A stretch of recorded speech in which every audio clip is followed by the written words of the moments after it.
Maligayang pagdating sa Tagalog Flicks Recaps, meron ako ikukwento na movie, na ang pamagat ay Always. Inilabas sa taong 2011.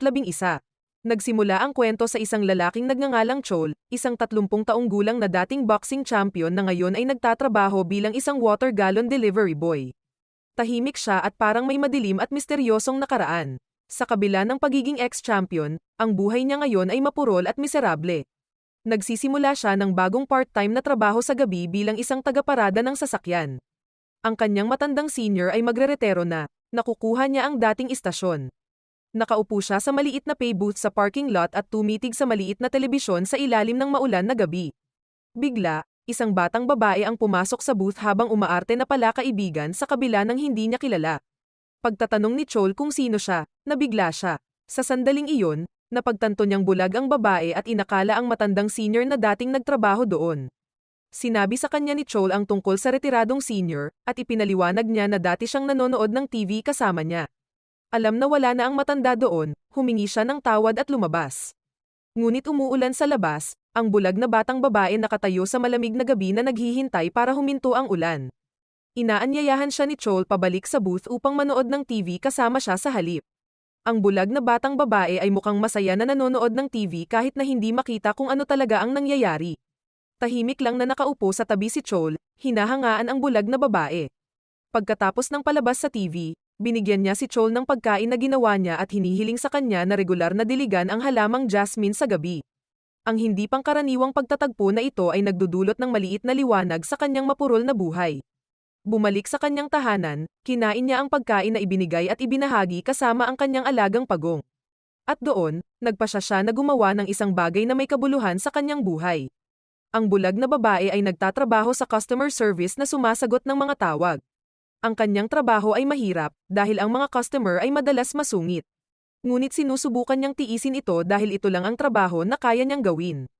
Bukod dito, mukhang interesado sa kanya ang creepy niyang amo. Samantala, nagpasya si Chol na bisitahin ang kanyang dating gym. Nagulat ang coach niya at ang may-ari ng gym. Habang ang kanyang coach ay excited na makita siya, pero mukhang hindi pa rin siya pinatawad ng may-ari ng gym dahil ito ay nawala pagkatapos manalo sa tournament. Nawala si Chol nang walang bakas. Pumunta sa gym, kung saan niya nakita ang dati niyang karibal. Gusto ng karibal niya na makipag-sparring kay Chol dahil gusto pa nitong makaganti sa kanya. Ngunit tila hindi pa ganap na nakabawi si Chol sa sarili para lumaban. Nakikita kung gaano siya kaduwag, nagalit ang may-ari ng gym at pinalayas siya. Gayunpaman, ang bulag na babae ay bumalik pagkagabi upang manood ng parehong serye ng drama sa telebisyon. Sa pagkakataong ito, panay ang tanong niya kay Chol sa mga nangyayari sa screen ng telebisyon. Unti-unti na siyang napapadikit sa kanya. Nang matapos ang drama, binigyan ni Chol ang dalaga ng isang kahon ng peach bilang pasasalamat sa pagkain noon. Nang uuwi na siya, si Chol sa wakas ay nalaman niya ang kanyang pangalan, siya ay si Junghwa.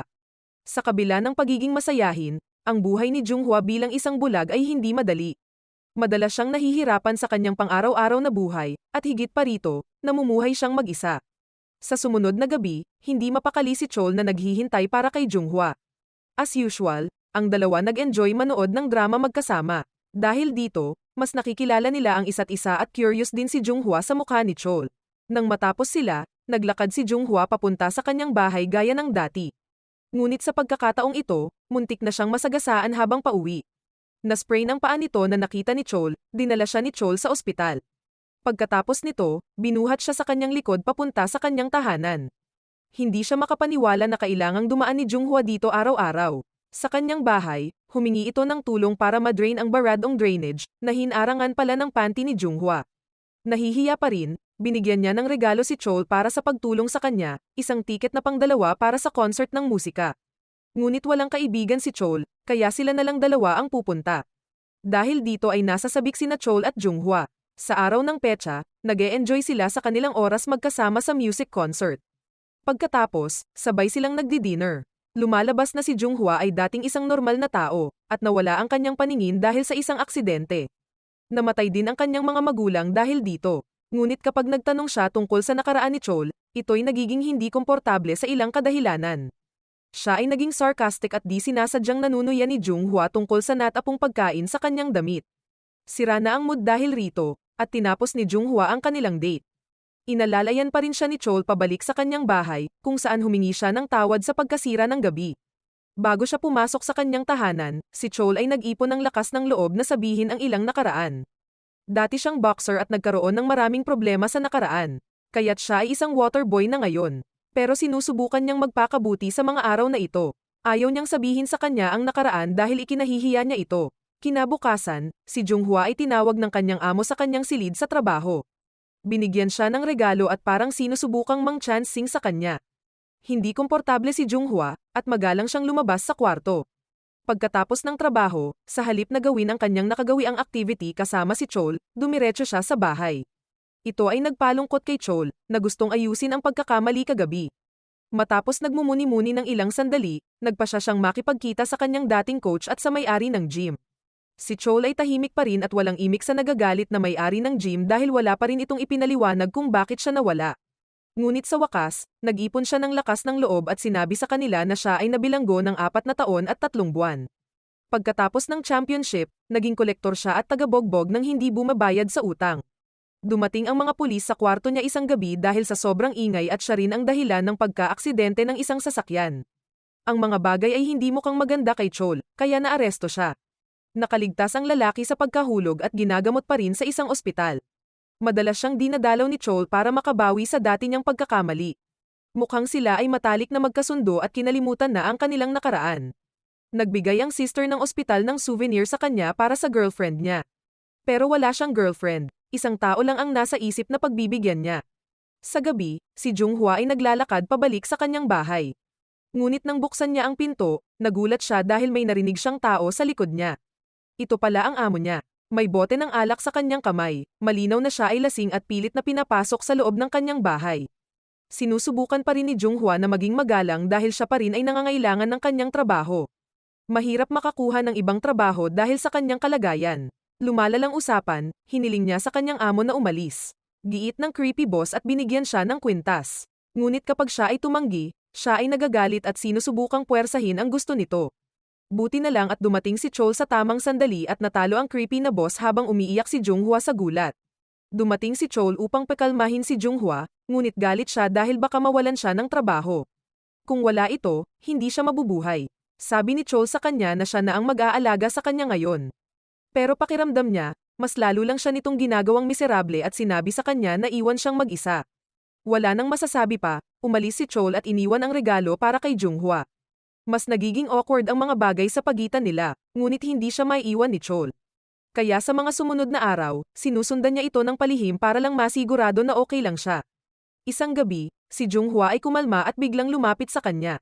Inaanyayahan niya ito sa isang paglalakbay ngayong linggo. Siyempre, malugod na tinanggap ni Chol. Sa araw ng paglalakbay, nagpapakita si Chol sa kanyang bahay kasama ang isang cute na maliit na aso.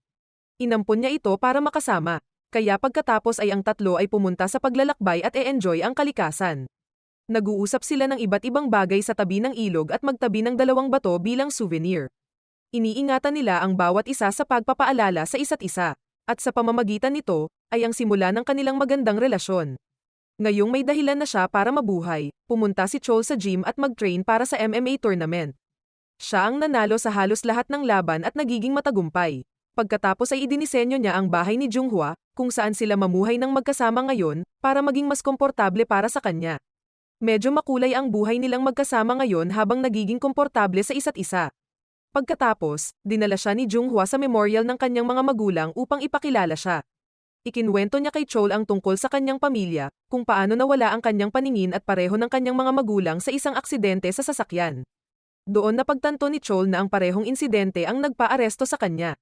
Dahil sa kanya, nawala ang paningin ni Junghwa at ang kanyang mga magulang. Ang nakakagulat na katotohanan ito ay nagpapalungkot sa kanya, pero siya ay hindi pa rin naglakas loob na sabihin ito kay Junghwa.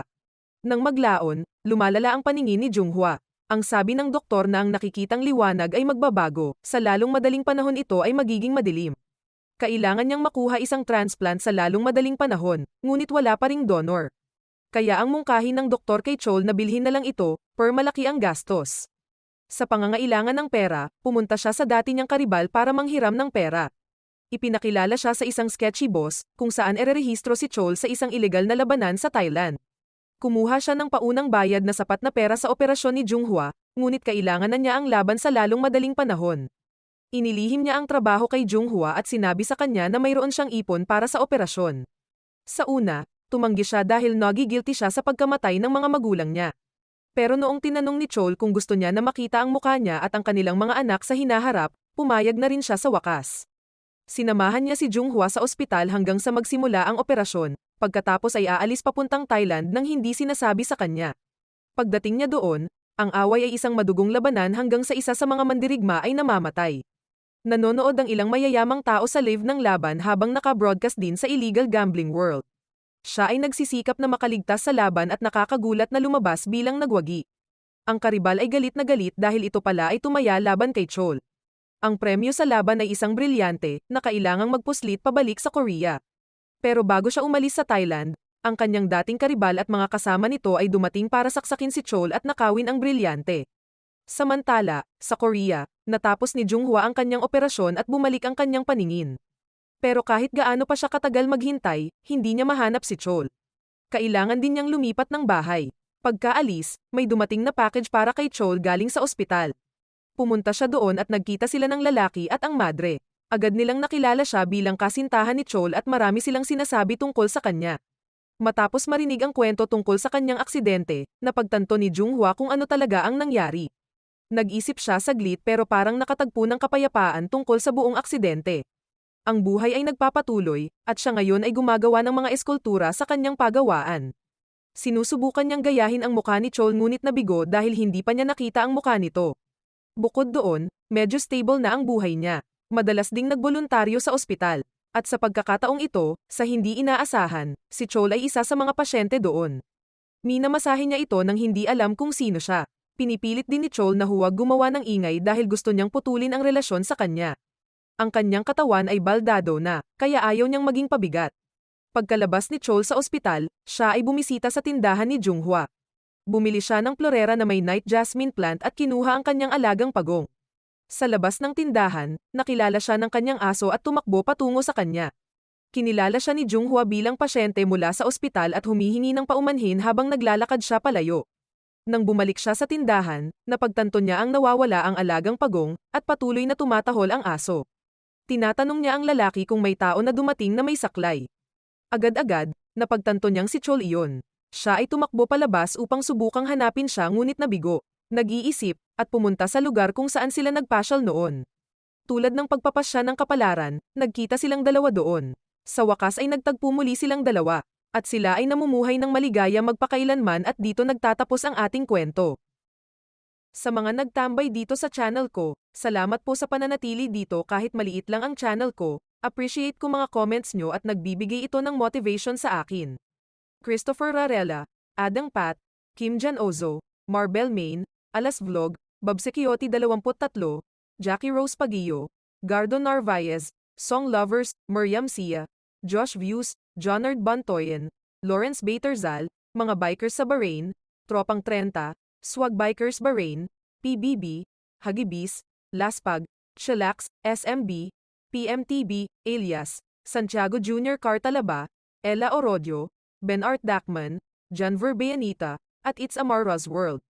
Di ko inakala na napasaya ko ang mga kababayan nating OFW sa ibang bansa. Sana manatili po kayo magsuporta sa channel ko.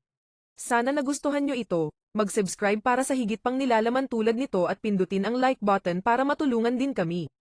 Papalabas ko din ang gustong magpa-shoutout sa susunod na upload. Hanggang sa susunod, ingat po.